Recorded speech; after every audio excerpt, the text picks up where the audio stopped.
Queridos amigos, sejam bem-vindos ao canal Videira Espírita. Meu nome é Cristina Brito e este é o programa Escuta que aí vem história.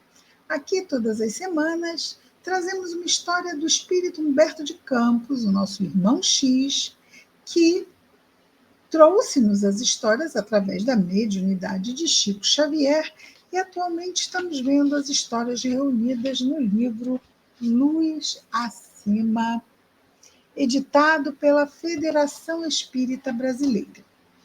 Nossa história de hoje é de número 9, cujo título é Apontamentos do Ancião. Todos nós vivemos muitas lutas e, por vezes até, como no caso da nossa história, vamos perceber aqui um desencarnado passando por uma luta dentro de si mesmo com relação aos que ficaram na Terra. Olha que interessante. Humberto de Campos foi um jornalista e muito conhecido e desencarnou mais ou menos em meados do século XX. E Chico Xavier depois começou a receber as histórias, não é? Conteúdos deste espírito. O que aconteceu? A família dele, primeiro, ele não era espírita, mas os espíritos não são espíritas. É importante se destaque isto. A família dele entrou com um processo reivindicando os direitos autorais dos livros psicografados por Chico Xavier, de autoria de Humberto de Campos, espírito. Sim, eles queriam os direitos autorais do desencarnado. Foi um processo muito famoso à época, mas que acabou dando ganho de causa a Chico, e a família perdeu, porque afinal não era uma produção do encarnado. Então ela não teria direito aos direitos autorais dele. E muitas pessoas ficaram, vamos dizer assim, muito impactadas, muitas delas até materialistas, não é? Vendo aquele jornalista voltar do além-túmulo trazendo seus relatos. Esta história vai nos mostrar Humberto de Campos falando de um espírito jornalista que começa a perceber que na Terra estão tão agitados com o que está acontecendo e ele fica perturbado com isto.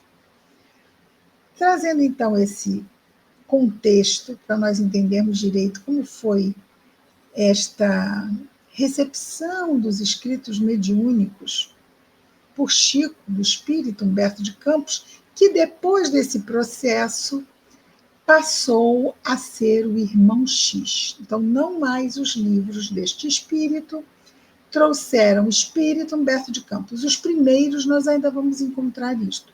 Mas nos outros, vejamos este aqui, por exemplo, este é irmão X. Estão a ver? Vamos ver se dá para ver direitinho aqui.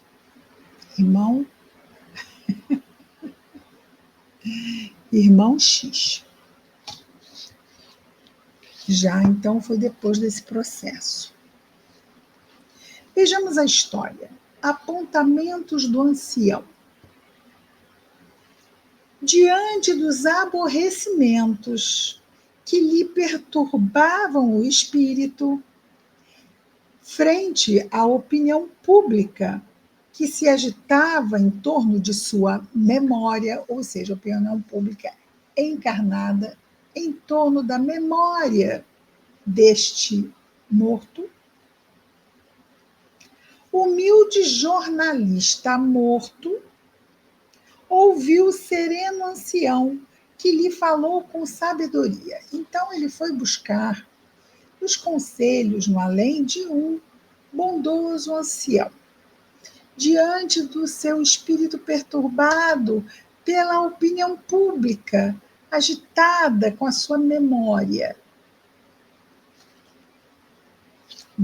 daquele jornalista que partiu e que estava, então, ainda, depois de morto, trazendo novidades que eram questionadas por muitas pessoas destas multidões de encarnados. E o bom velhinho, sábio, ancião, diz, desencarnado, todo mundo desencarnado lá no mundo espiritual. Quando Jesus transformou a água em vinho nas bodas de Caná, os maledicentes cochicharam em volta. Que é isso? Um Messias incentivando a embriaguez? Jesus transformou água em vinho antes de começar o seu apostolado, numa festa de casamento conhecida como as bodas de Caná, em que o vinho acabou e sua mãe vai falar com ele. Ele não queria fazer nada disso, mas a sua mãe não lhe deu opção. Disse aos empregados: vão lá, falem com meu filho e ele lhes dirá o que fazer. E foi assim. Ele obedientemente atendeu a sua mãe. Mais tarde, em se reunindo aos pecadores da Galileia, mais tarde, reunindo-se aos pescadores da Galileia, a multidão anotou inconsciente. É um vagabundo em busca de pessoas tão desclassificadas quanto ele mesmo. Por que não procura os homens importantes da sociedade? Vai procurar pescadores?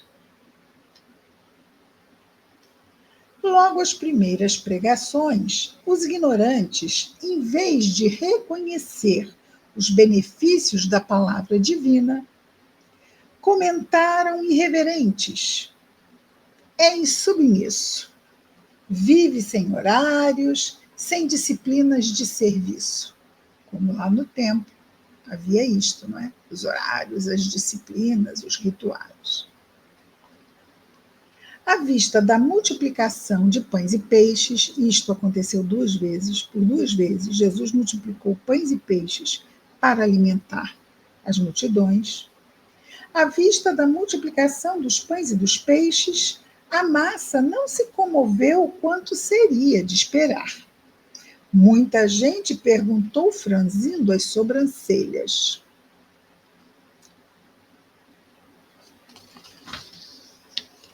como? Um orientador sustentando ociosos? Ou seja, não eram as pessoas do povo, mas misturado às pessoas do povo sempre estavam os homens do templo, prontos para as críticas, prontos para subverter todo o bem que Jesus distorcer, não é? Todo o bem que Jesus trazia. Eles subvertiam, pervertiam as intenções do mestre. Isto é mais antigo mesmo que andar para frente, não é? Limpando as feridas de alguns Lázaros, ou seja, rancenianos, que o buscavam, afirmou-se em surdina, ou seja, pessoas lá cochichando. Vale-se da insensatez dos todos para impressionar, ou seja, vai ver que não estão nada doentes. Coisas assim. Quando os rancenianos, os casos mesmo já instalados, faltam narizes, orelhas, dedos. E quando Jesus curava, imediatamente todo o corpo era restaurado. E quando viram curar um paralítico no sábado, consideraram os inimigos gratuitos diante do que Jesus fazia. Agride publicamente a lei, já que é proibido fazer qualquer coisa no sábado. Por aceitar a consideração afetuosa de Maria de Magdala, murmuraram os maledicentes. Maria de Magdala, quando se aproximou de Jesus, era uma mulher obsidiada, dizem, por 7 espíritos malignos. Mas, diante do contato com Jesus, Maria se transforma. Mas é desordeiro comum. Não consegue nem mesmo afivelar a máscara ao próprio rosto, como se fosse um hipócrita, não é? Dando-se a companhia de vil criatura portadora de 7 demônios. Ao valer-se da contribuição de nobres senhoras, como Joana de Cusa, que era uma nobre senhora, ela e outras nobres senhoras ajudavam a custear os trabalhos do grupo apostólico. No desdobramento do apostolado soavam exclamações como estas: é um explorador de mulheres piedosas, vive do dinheiro dos ricos, embora passe por virtuoso. Porque se demorasse alguns minutos junto de publicanos pecadores, os publicanos eram os cobradores de impostos. Um dos apóstolos havia sido um publicano, Mateus, que, aliás, também é um dos evangelistas. Então, por ir passar um tempo, Jesus passava tempo com todos, mas todos que ele via no coração estavam aptos a lhe aproveitar a palavra. Mas também não negava quando aqueles que se misturavam à multidão vinham provocá-lo, ele também conversava com esses. É um gozador da vida como os outros.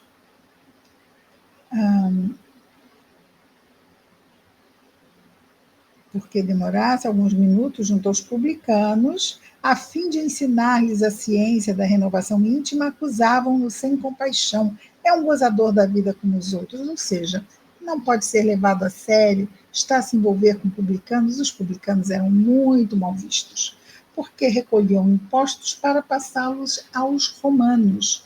Eram judeus que cobravam impostos dos judeus para passar aos romanos.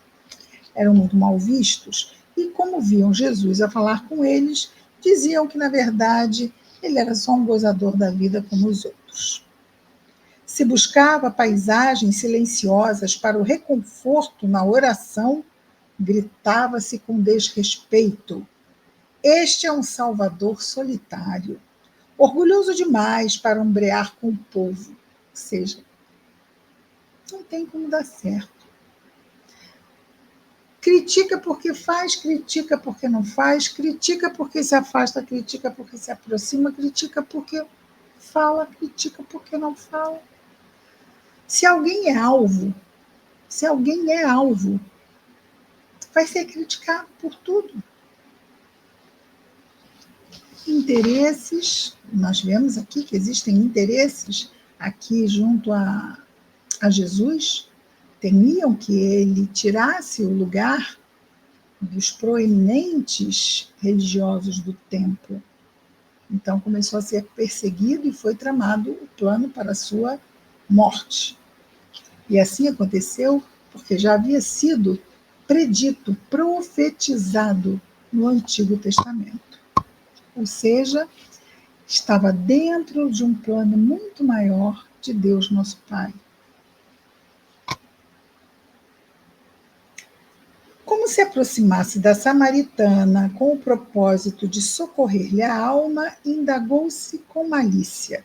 A samaritana, Jesus passava sempre da Galileia ao norte para a Judéia ao sul.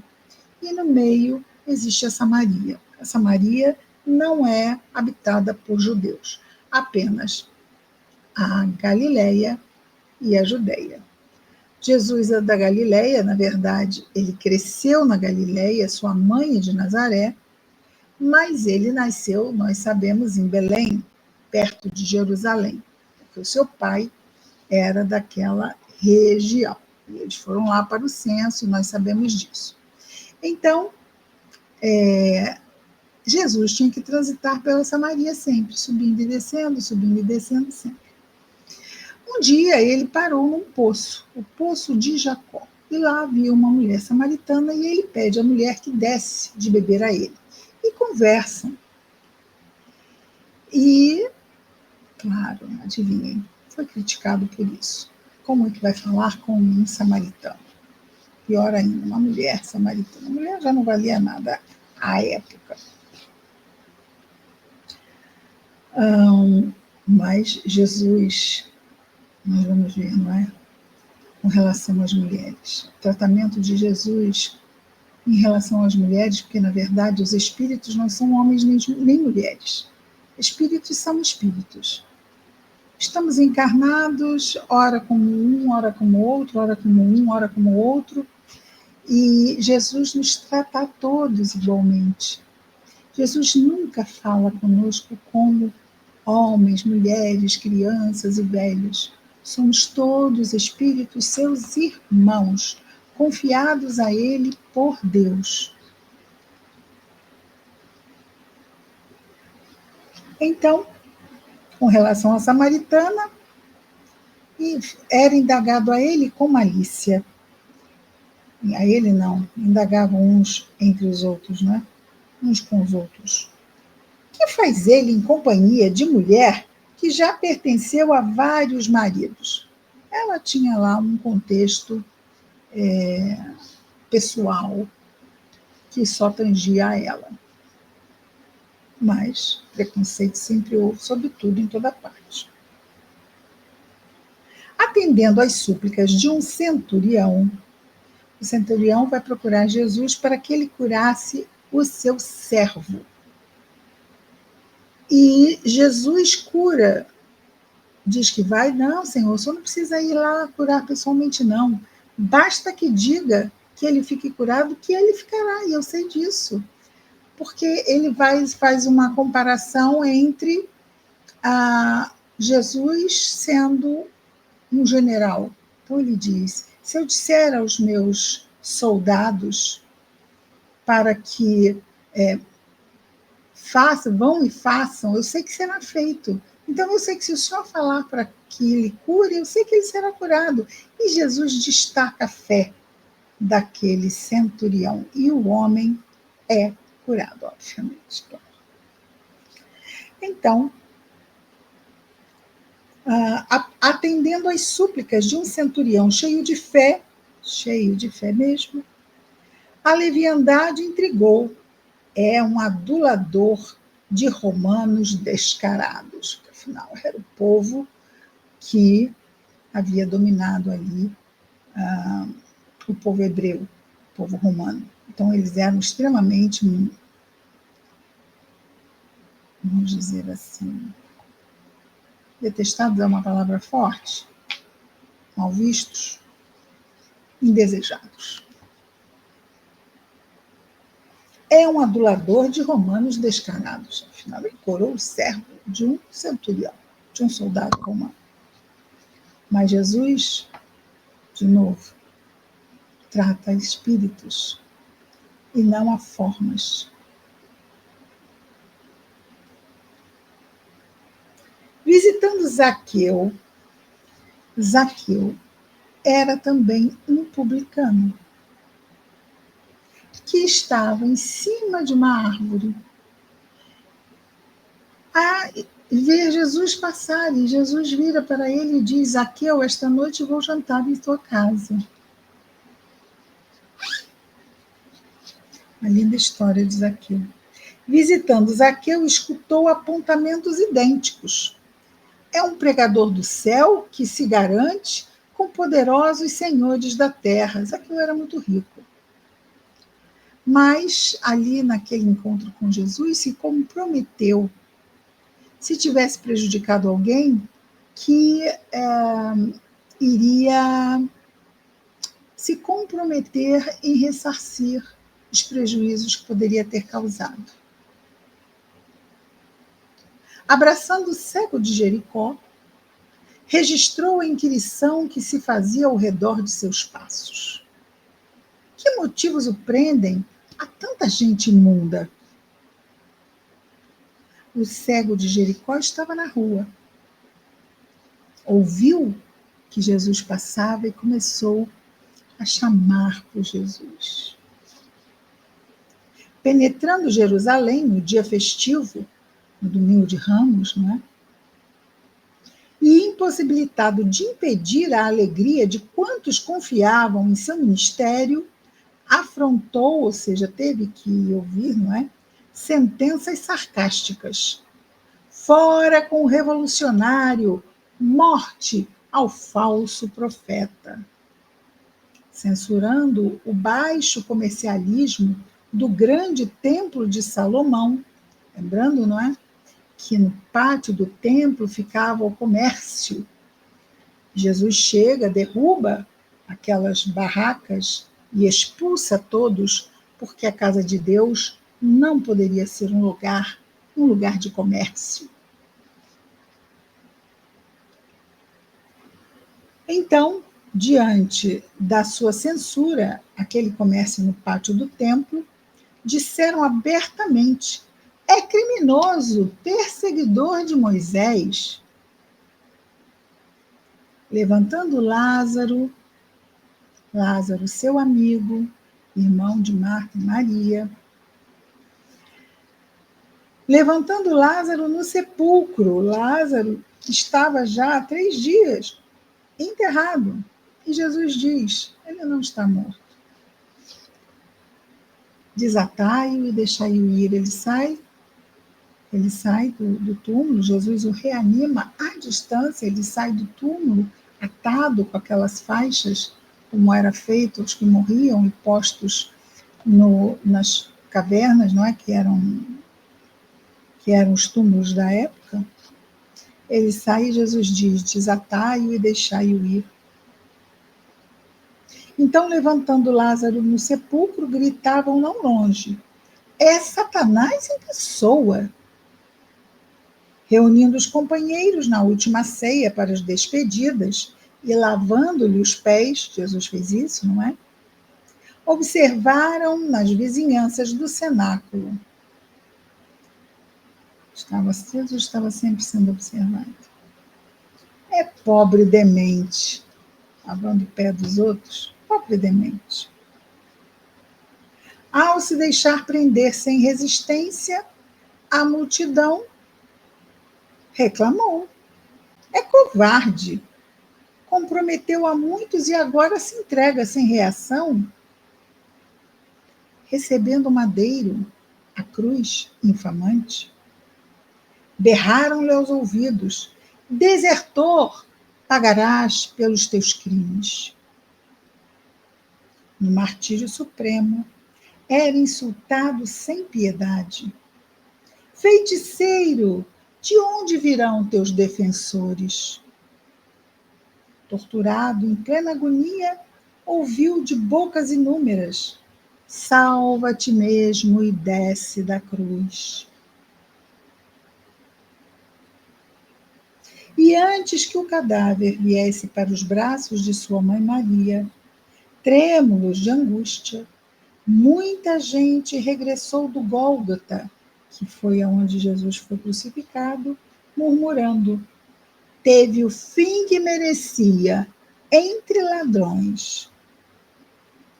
O velhinho, então, o bondoso ancião, fez intervalo expressivo e disse: como sabe, isso aconteceu com Jesus Cristo, o divino governador espiritual do planeta Terra. Sorriu, amoroso, e concluiu dizendo: endividado como somos, que devemos aguardar por nossa vez das multidões da terra? Foi então que eu, pobre escritor desencarnado, exibi uma careta de alegria e consegui, de uma forma cristalina, dar uma saborosa gargalhada.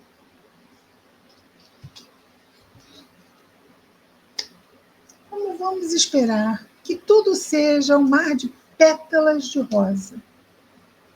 Quando Jesus ganhou a coroa de espinhos, temos que manter a nossa confiança, não é? Estava vendo um vídeo hoje de um homem muito famoso na saúde mental chamado Carl Gustav Jung. E ele, os homens às vezes de ciência, não se dizem, vamos dizer assim,